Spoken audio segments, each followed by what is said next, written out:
വാവാസ് കുസിലേക്ക് ഏവർക്കും സ്വാഗതം. ഇന്ന് എൻ്റെ ഒരു വെള്ളരിക്കയുണ്ട്, നല്ലൊരു വെള്ളരിക്ക.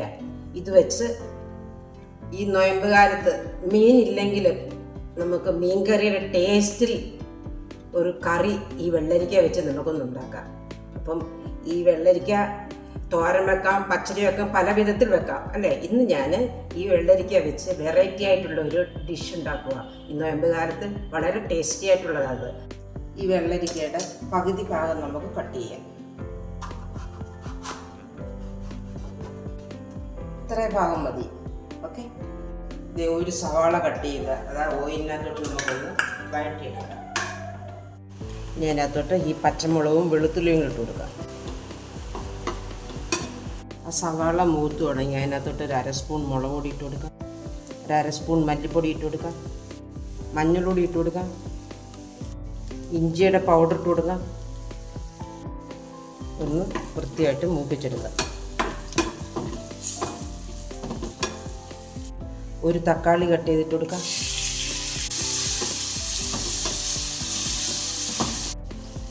തക്കാളിയും എല്ലാം ശരിക്ക് വെന്തു. അരപ്പിഞ്ഞ് നമുക്ക് ഈ ചട്ടിയിലോട്ട് ഒഴിച്ചു കൊടുക്കാം. അതിനകത്തോട്ട് ഒരു കുടംപുളിയുടെ ഒരു ഭാഗം കൊടുക്കാം. അതിനകത്തോട്ട് തേങ്ങയുടെ 2-ാം പാൽ ഒഴിച്ചു കൊടുക്കാം. അല്പം ഉലുവപ്പൊടി ഇട്ട് കൊടുക്കാം, ഉപ്പുപൊടി ഇട്ട് കൊടുക്കാം, കട്ട് ചെയ്ത് വെച്ചിരിക്കുന്ന വെള്ളരിക്ക ഇട്ട് കൊടുക്കാം. ഇതെല്ലാം കൂടെ വൃത്തിയായിട്ട് ഇളക്കി അടച്ചു വെച്ച് ഒന്ന് വേവിച്ചെടുക്കാം. ഓയിലിലോട്ട് കടുക് ഇട്ട് കൊടുക്കാം. ഞാൻ അതിട്ട് ചുവന്നുള്ളി, കറിവേപ്പില, വറ്റൽമുളക് ഇട്ട് കൊടുക്കാം.